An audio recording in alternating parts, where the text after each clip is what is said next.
Sud Radio André Berkoff. Ça balance pas mal. Berkoff dans tous ses états, ça balance pas mal sur Sud Radio. Oui, dimanche à Orly. Oui, c'est pas d'hier, ça, c'est une chanson de Gilbert Bécaud qui date d'il y a 50 ans. Mais aujourd'hui, quand on va, pas seulement dimanche, quand on va à Orly, on découvre des choses tout à fait hallucinantes. Et c'est dans le journal L'Envers des Affaires, le magazine trimestriel de Carl Zéro, L'Envers des Affaires. Et je dois dire qu'en recevant, j'ai lu une enquête qui m'a absolument passionné. Je crois qu'il vous passionnera aussi. Il faut le lire, L'Envers des Affaires. Il est en kiosque, bien sûr. La grande passoire. L'Orly comme maison de passe. Et donc, j'ai lu vraiment votre enquête, Alex Jordanov. C'est absolument, vous êtes journaliste d'investigation, vous avez écrit beaucoup d'articles et encore une fois, je rappelle que journaliste d'investigation, c'est la base, hein. S'il n'y a pas d'investigation, il y a quoi? Il y a rien. Et donc, racontez-nous, parce que quand j'ai lu ça, j'ai dit, mais c'est pas possible. Vous parlez du recrutement de la police des frontières, comment ça se passe. Vous parlez des trafics, vous parlez des fichiers S, vous parlez de la drogue. Mais c'est quoi? C'est une espèce de maison à ciel ouvert? Moi-même, j'étais surpris. Je ne connaissais pas ce monde. Et alors, tout d'abord, il faut quand même écarter toute connotation politique à cet article, hein, parce que c'est quand même, c'est quand même sensible, l'immigration et... Bien sûr. Et il y a la drogue. Donc, non, mais il y a les faits, il y a la réalité. Donc la situation nous a été signalée par des lanceurs d'alerte, qui sont en général à gauche, hein, Worldwide Alert Watchers. Et donc on a été voir par nous-mêmes ce qui se passait. Alors on rencontre des policiers, des douaniers. Et moi j'étais choqué. On est dans une situation où ils sont tous désabusés et découragés pratiquement. Bah oui, ils ont à la fin, je me suis permis de leur demander, vous avez pas l'impression d'avoir des emplois fictifs? Et ils savaient pas quoi me répondre, puis c'était un peu gêné. Mais alors c'est quoi la réalité? C'est-à-dire qu'il y a pratiquement plus de contrôle ou quoi? C'est-à-dire il y a des contrôles, il y a quand vous passez une semaine. Vous avez passé une semaine là-bas avec eux. Alors avec eux, oui, bien sûr. Souvent en dehors de l'aéroport pour se parler, souvent avec eux et de loin pour observer. Et c'est une situation un peu ubuesque. On a l'impression que c'est des décors en carton, le poste frontière.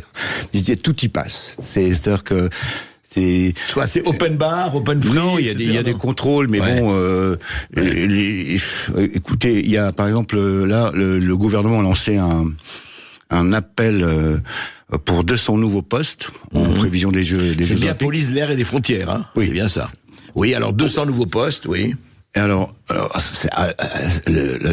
c'est une quinzaine de jours de formation, c'est-à-dire qu'il n'y a pas d'examen, hein, il y a pas c'est juste on prend des notes, on écoute ce qu'on vous dit, et après on a un petit entretien.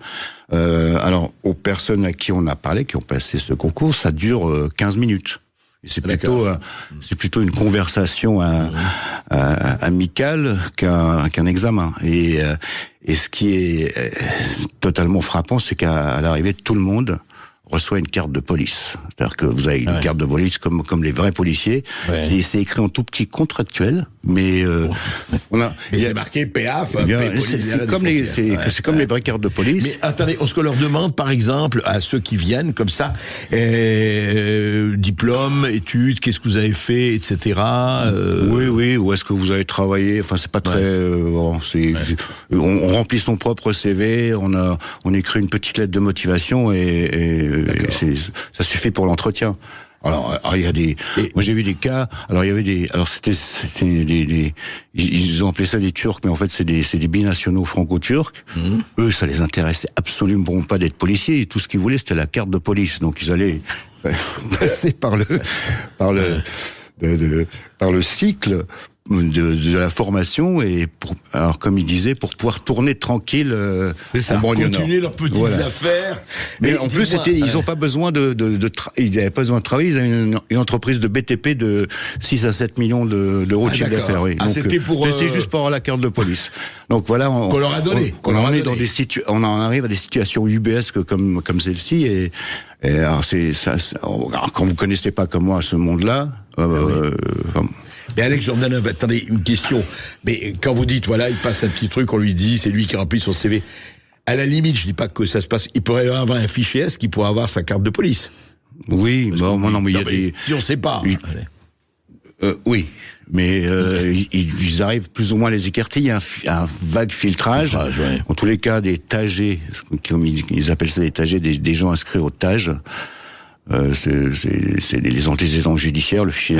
Il y en a un paquet. D'accord. Partout. Mais ouais, j'imagine. Et parce que, pourquoi? Mais alors, à quoi est dû, vous avez dit, à quoi est dû ce manque flagrant de personnel? Je veux dire, le fait que on fait ça un peu à la va-vite quand même, puisque vous dites 200 personnes ont été recrutées, et vous avez regardé un peu comment ça se passe, les contrôles, etc.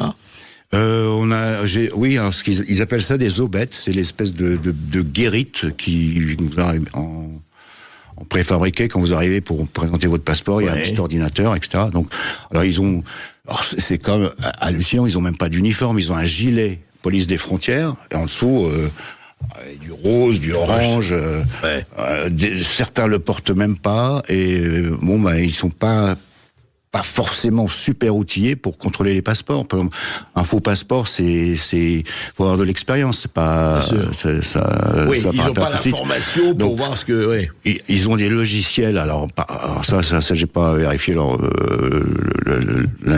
la nature du logiciel, mais le logiciel parfois bug, est très lent, donc ce qu'on voit à l'écran c'est le nom et la photo et fichier S, ils ont pas tous les éléments pour pouvoir contrôler un passeport, et c'est très compliqué de savoir si le visa est vrai ou faux, et après il y a j'ai découvert toute une sorte de technique pour arriver en France.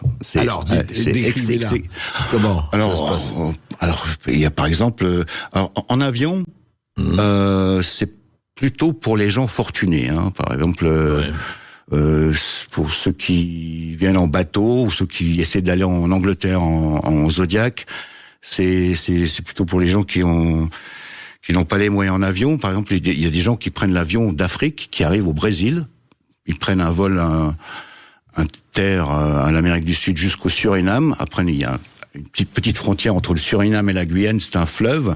Voilà, c'est des pirogues, des ferries, tout le monde arrive en France. Une fois qu'on est en France, c'est fini. On prend l'avion Cayenne-Paris, c'est terminé. Donc si on fait tout ce circuit-là, on peut y arriver. Il y a aussi... Cayenne est en France, ça va, on est tranquille, quoi. Tranquille. Comme ceux qui vont à Mayotte. Aujourd'hui, vous avez vu, il y a un circuit de l'Afrique qui va à Mayotte. C'est exact. Une fois qu'on a posé le pied, donc c'est pour ça qu'ils essaient de changer le statut de Mayotte, mais c'est bon. Mais c'est changer la Constitution, oui, ça c'est compliqué. Il y a des techniques comme vous êtes marocain. Vous achetez 2 billets, un pour Tunis, un pour Paris. Vous passez les contrôles de police à l'aéroport de Casablanca. Faut quand même coordonner un petit peu les horaires des avions. Vous dirigez vers l'avion de Tunis, où il n'y a pas besoin de visa. Puis finalement, une fois que vous avez passé le poste de police, vous allez à la porte à côté qui est pour Paris. Hop, vous prenez l'avion pour Paris, c'est votre carte d'embarquement, vous déchirez votre passeport dans l'avion, ou vous avez un faux visa, et c'est fini. Une fois que vous êtes en France, asile politique, le faux visa. Attendez, mais quand j'arrive à Orly, par exemple, ou à Roissy ailleurs, ils vont contrôler, ou pas, justement. Parce que j'ai déchiré mon passeport. Si vous vous arrivez, je n'ai pas de passeport, asile politique. Donc c'est tout de suite le centre de rétention et... Non, mais une fois ils sont. Alors une fois, c'était il y a pas longtemps, c'était il y a quelques semaines, un avion arrivait d'Athènes. Alors pour le coup, c'était les douaniers parce qu'ils avaient une information d'un trafic de cigarettes qui passe par l'Égypte, la Grèce, etc. Donc ils arrêtent une douzaine de Syriens. Ils avaient tous des cartes de séjour italiennes. Danoise, suédoise, tout faux. Hein, tous faux. Alors on lui dit, donc je dis à mes douaniers, vous faites quoi? Rien. Ils vont au centre de rétention, asile politique. D'accord. Et c'est hallucinant. Quelques jours plus tard, ils prennent le tramway pour aller à la place d'Italie. C'est fini avec leur EQTF dans les mains, mais ça veut rien dire. C'est quasiment personne n'est renvoyé de France. On connaît le pourcentage d'OQTF qui sont exécutés. D'après le ministère de l'Intérieur, 6,8%. Absolument. Donc en 2022. Mais alors, comment se sentent justement, vous en parlez encore une fois, vraiment, lisez-le, cette enquête dans le magazine L'Envers des Affaires, la grande passoire des aéroports. Mais Alex Jordanov, vous disiez au départ, en début d'entretien, qu'ils étaient un peu découragés, un peu la police, enfin la police de l'air des frontières, qui sont là, dont c'est le métier. Ils disent quoi? On est impuissant. Bon, ben c'est comme ça. On peut pas faire autrement. C'est comme ça. C'est quoi? Ils se disent, on peut plus rien faire. Ben il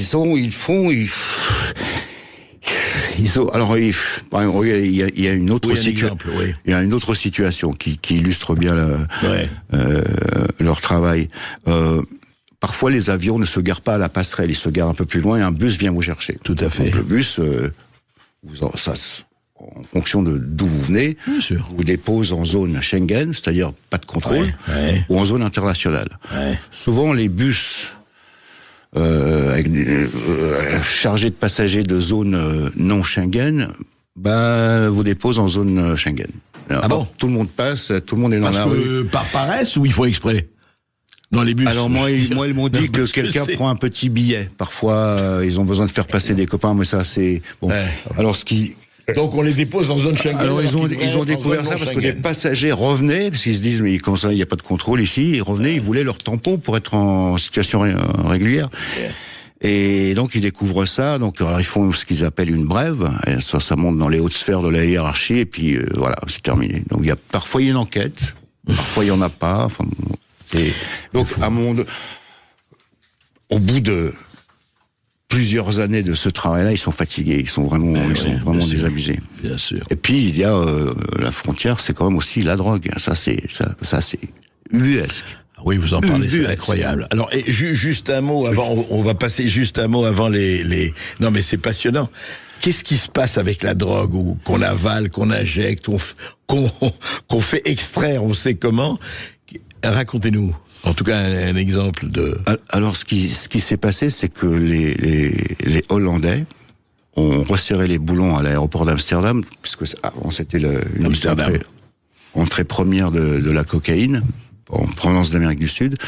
Donc, ils se sont rabattus sur Orly, puisque Cayenne, avant ça faisait Suriname, Amsterdam, leur ancienne colonie. Mais là, c'est Cayenne, Paris. Mais là, c'est Cayenne, Paris. D'accord. Et alors, et chaque avion qui arrive de Cayenne a entre 10 et 30 ce qu'ils appellent des boulteux. Alors, j'ai découvert ce terme-là. Des boulteux. Ceux qui avalent des boules de cocaïne, des petites pastilles d'environ 10 grammes. Donc, ils en avalent... ça peut aller jusqu'à 1 kilo. Il y a même eu 2 kilos. Et qu'ils extraient à l'aéroport, enfin après... C'est-à-dire qu'il y en a par chaque vol, tous les jours, là à Orly, tous les jours, il y a au moins 10 à 20 personnes dans l'avion qui ont ingéré... Qui sont des boulteux. Ouais, qui sont des boulteux. Hallucinant. Et parfois, les trafiquants envoient un éclaireur pour se faire attraper. Ouais. Ah oui. Et les autres passent derrière. Et même certaines hôtesses, parfois, pour arrondir les fins de mois, elles avalent que 2-3 petites boulettes. Hein. Et donc c'est un cercle infernal. Et finalement, vous vous retrouvez à l'Hôtel Dieu, puisqu'il y a une procédure. Alors ça requiert beaucoup de monde. Là, ça va être 3 policiers pour une personne. Et là, ils sont mis dans ce qu'ils appellent, pardonnez-moi l'expression, le couloir à caca. C'est-à-dire que c'est des pièces où on leur donne les laxatifs, ils attendent qu'ils aient déféqué la drogue. Après, elle est passée dans une machine, une espèce de machine lessiveuse. Tout ça, tout ça s'est mis sous scellé et hop, c'est direction le tribunal de Créteil. Et puis voilà, ils ont... Ça, c'est ceux qu'on attrape. Ceux qu'on attrape. Oui, vous dites que c'est pratiquement 1 sur 10 qu'on attrape. Enfin, on ne sait pas. On ne sait pas, mais il y a entre 10, 20, parfois 30 boulteux par avion.